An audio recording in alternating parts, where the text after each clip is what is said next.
자, 이제 지금 국내에서 벌어지고 있는 일 한번 보실까요? 2차 북미 정상회담의 분기점이 될 수 있는 게 바로 오는 18일 2박 3일로 예정된 제3차 남북 정상회담이죠. 그런데 어제 청와대와 국회가 정상회담 동행을 놓고 삐그덕거렸습니다. 그 과정을 영상으로 정리했습니다. 먼저 한번 보시겠습니다.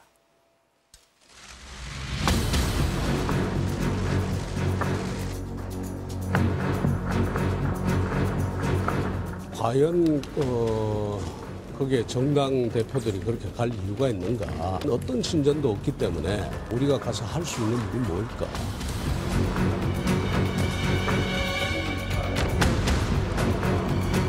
비핵화 문제도 매우 중대한 시점에 있는 이 순간에 대승적으로 이번 정상회담에 동행해 주시기를 다시 한번 정중하게 요청드립니다.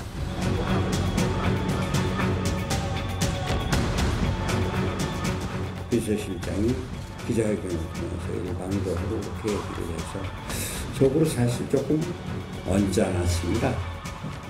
이건 기본적인 예의가 아니다.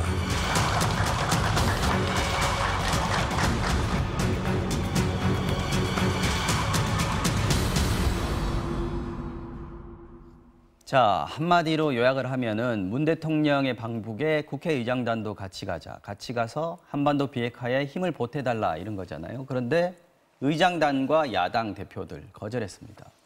정기국회에 전념하겠다는 게 겉으로 표현하는 설명인데 이게 이유는 아닐 것 같은데요. 어떻게 보십니까? 지금 일단 입법부가 사실 이제 정상회담에 간다는 것은 굉장히 좀 이례적인 일이죠. 네. 사실 지금 회담이라는 게 우리가 무슨 평화협정을 체결한 아주 중요한 행사가 있는 그런 회담은 아니거든요. 그러니까 협상에 지금 진행 과정이 있지 않습니까?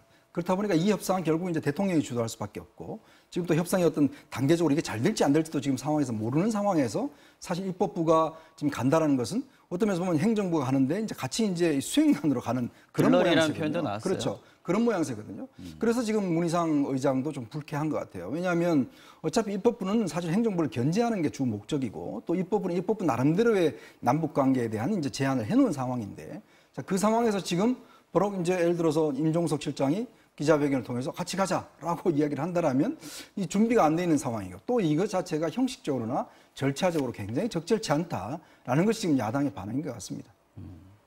네, 동일한 얘기 되겠는데요. 사실 달걀을 한 바구니에 담지 마라 이런 얘기도 있습니다만은 국가의 수장을 한 곳에 동시에 같이 가는 경우는 어느 나라 거의 없습니다. 정말 말씀하신 것처럼 종전선언이라든지 이런 엄청난 행사가 있다라고 한다면 아주 예외적이겠습니다만은 그렇지 않은 경우에 있어서는 대통령 가는 곳에 부통령이 같이 간다든지 아니면 의장이 같이 간다든지 이런 일은 거의 없기 때문에 굉장히 이례적으로 청와대가 이것을 요청했다라고 볼 수 있고요. 아마 국회에서 야당 의장이나 의장단도 아마 이 부분을 상당히 고려하지 않았을까 하는 생각을 할 수 있고요. 네. 또 모양새도 사실 그 제안되는 모양새가 그렇게 좋지 않았던 것도 사실이다 하는 생각을 할 수 있는데요. 이런 얘기들은 사실 비공식적으로 서로 의사를 타진하고 일정을 조율하고 그러고 난 이후에 이것을 공식화하는 것이 일상적인데 왜 그러면 청와대가 이것을 안 간다고 얘기했음에도 불구하고 비서실장이 나서서 이것을 공식적으로 얘기를 했을까에 대해서 여러 가지 해석이 나오고 있는 것이 사실인데요. 첫 번째는 청와대가 추석상에 이것을 좀 올리고 싶어 하는 것이 아니냐. 야당이 이 한반도 평화 문제에 대해서 좀 소극적이다라고 하는 것을 좀 부각시키고 싶은 의도가 있는 것이 아니냐. 이런 해석들도 상당히 나오고 있는 게 사실입니다. 거절을 했다면 그걸 또 간파한 게 또 야당인가요? 네. 그래서 사실 야당 같은 경우도 지금 어떤 면에서 보면 일단 여당이 중심적으로 정부가 중심적으로 하는 상황에서 사실 야당이 따라갈 경우에 사실 솔직히 할 일이 없습니다. 왜냐하면 사실 북한 체제라는 게 모든 게 김정은 중심으로 위원장 중심으로 운영되는 시스템이기 때문에 사실 야당이 가서 별도로 무슨 협상을 할 수 있는 그런 창구가 있는 게 아니거든요.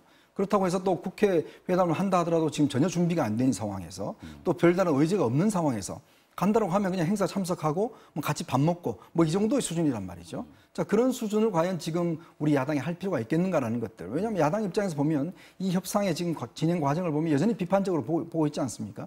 과연 이런 식으로 우리가 너무 남북 관계를 좀 앞서 나가는 것이 자칫 비핵화를 좀 지연시킬 수 있다는 우려가 있는 것이거든요.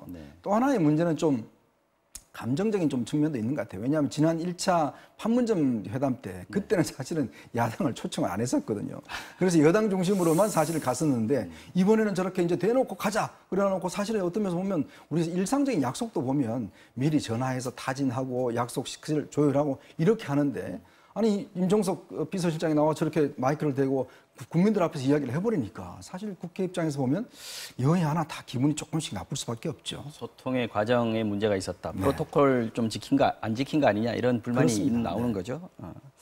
그래서 나오는 말이 이게 아까 김 교수님 말씀하셨지만 이게 청와대가 방북에 동행하자고 초청을 한 것 자체가 청와대가 판문점 선언 비준안 제출을 앞두고 야당, 특히 한국당하고 바른미래당 압박하려고 이렇게 한 거 아니냐 이런 얘기도 나오고 있습니다. 일단 오늘은 이제 제출을 했습니다. 그렇죠. 제출했고 이제 원래 비준 동의안이라고 하면서 우리가 남북 그 특별법에 따르면 일단 예산이 투입되는 돈들 이거 같은 경우는 일단 국회 동의를 얻어야 됩니다. 그래서 이번 판문점 선언안의 내용에 있는 사실 남북 경협과 관련된 내용, 예를 들어서 철도, 도로 이런 거 하기 위해서는 굉장한 많은 돈이 필요하거든요. 그래서 아마 지금 오늘 공개는 하지 않았습니다. 대략 한 2,900억 정도에 되는 예산 추계안을 같이 아마 낸 것으로 알고 있습니다. 근데 문제는 이게 사실은 남북 간의 이 어떤 협상의 판문점 선언을 보면 사실 2,900억은 정말 조그만 규모에 불과하고 지금 일단 정부 사이드나 지금 연구소 사이드에서 연구한 바에 따르면 남북 철도 연결 같은 경우는 한 150조 정도가 들어간다고 하거든요. 자, 그러면 거기에 그것뿐만 아니라 다른 사업들도 많은데 이런 것을 전부 다 사실 비준을 할 경우에는 어떤 면에서 예산에 물꼬를 터주는 격이 되거든요. 그래서 이제 야당 쪽에서는 일단 전체 좀 회담되는 수준을 보고, 즉 북한의 비핵화는 어느 정도 하는가에 따라서 보고 난 다음에 이제 결정을 하자는 것이고, 대통령 입장에서는 협상을 하러 가는데, 자, 나는 이렇게 판문점 선언 잘 이행을 했으니까, 자, 요거를 기초로 해서 좀 더 진전시키자. 이걸 이야기하기 위한 좀 근거를 마련하고 싶으신 것 같아요. 그런 면에서는 좀 국회의 도움이 필요하다는 것인데, 어차피 제가 볼 때는 일단 국회와의 어떤 설득이나 소통 자체가 제대로 되지 않고 일단 현실적으로 이제 불가능합니다. 그렇기 때문에 아마 좀 정치적으로 압박하는 그런 모양새가 좀 비춰지는 것 같아요. 교수님, 그래도 잘 이해가 안 가는 부분은 야당 대표들은 그렇다 쳐도 문희상 국회의장 여당 출신이지 않습니까? 조율이 사전에 없었다는 게 좀 이해가 되지 않는 부분입니다. 그렇습니다. 앞에서 소통이 없었다라고 말씀을 하셨는데요. 그야말로 여당 출신인, 물론 국회의장은 탈당을 하기 때문에 당적을 버리기 때문에 지금은 더불어민주당 소속은 아닙니다만은 그럼에도 불구하고 여당 출신인 여당 의장하고도 소통이 없었다라고 하는 것은 청와대가 상당히 오만해 보일 수 있는 부분이 있는 것은 사실이다라고 얘기를 할 수 있을 것이고요. 어떻게 보면은 더불어민주당에서 당대표 선거에서 결국 이해찬 당대표가 출연한 것도 당이 너무 소외되고 있다라고 하는 느낌 때문에 출범했다라고 하는 얘기가 있는데요. 이런 상황에서 보면 전반적으로 좀 더 정치권과의 소통을 청와대가 강화할 필요가 있지 않느냐라고 하는 것을 이번 사실을 통해서도 보여주는 것이다라는 생각은 합니다. 네, 일단 비준안 문제는 국회 여야가 3차 남북 정상회담 끝나고 다시 논의를 해보자 이렇게 얘기를 했기 때문에 그거 지켜봐야 될 것 같고요. 자, 지금부터는 인사청문회 소식 한번 살펴보겠습니다. 지난 박근혜 전 대통령 탄핵으로 더 관심이 쏠리고 있는 헌법재판관 후보자 청문회. 오늘 이틀째 열리고 있는데요. 오늘도 공방이 뜨겁습니다. 이틀간의 인사청문회 핵심 부분을 영상으로 정리했습니다. 먼저 보시고 말씀 한번 이어나가 보도록 하겠습니다.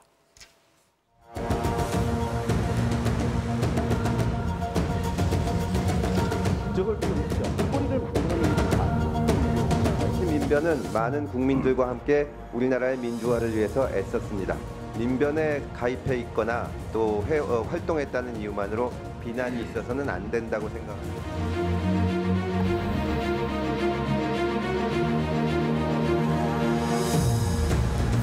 청와대 그 실대 배제 원칙이 있지 않습니까? 근데 실대 배제 원칙에 지금 3가지가 지금 위배되고 있습니다.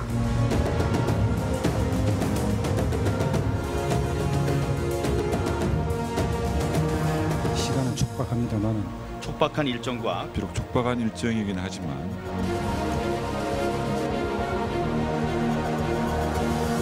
국회 추천 몫이라는 이유로 무시해버리는 것은 아닌지 네, 이 의원님. 네. 오늘도 또 위장전입 문제가 나왔습니다. 그렇죠. 네, 이은혜 헌법재판관 후보자 어떤 문제들이 나왔습니까? 지금 제가 뭐 한 20여 년 동안 이제 국회 청문회를 다 이렇게 지켜봤는데요. 사실 청문회가 좀 정책이나 철학적 소신 갖고 좀 논쟁을 벌이는 거 말고 이렇게 매번 할 때마다 사실 아직까지 위장전입 문제가 있는 것이거든요. 이은혜 후보자 같은 경우는 지금 위장전입 건수만 7건이나 됩니다.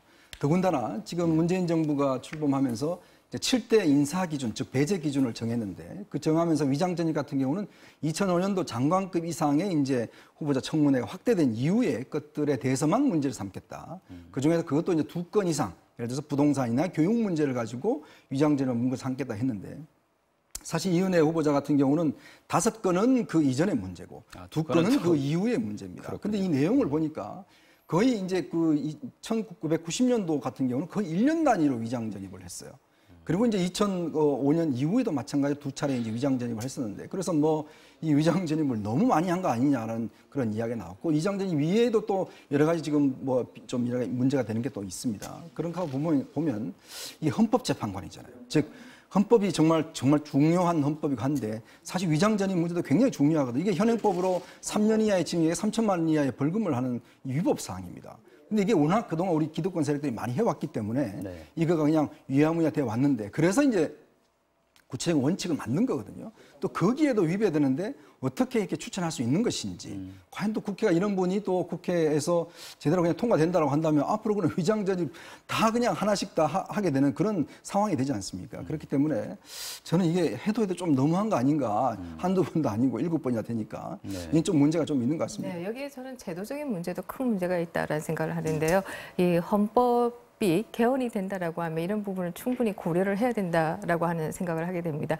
헌법재판소와 같이 아주 중요한 그런 자리를 모두 국회 인준을 받는 것이 아니라 국회가 추천한 곳은 받고 대법원장이 추천한 후보는 받지 않고 이것은 저는 부적절한 것이 아니냐 하는 생각을 합니다. 지금 말씀하신 이은혜 후보의 경우에는 여러 가지 뭐 국민들의 경우에는 참 이해하기 어렵다라고 생각을 하고 있습니다만은 그러나 국회 인준 대상은 아니라는 것이지요. 그렇기 때문에 국회가 아마 부적절한 의견을 낸다라고 해도 임명은 가능한 그런 상황이다라고 하는 게 제도적으로 상당히 문제가 있다라고 하는 생각을 합니다. 그래서 아무래도 지금 현재는 헌법재판관 청문회가 열리고 있지만은 야당 청문위원들이 주로 공격하고자 하는 목표는 앞으로 있을 장관 후보자들 그렇죠. 청문회 아니겠습니까?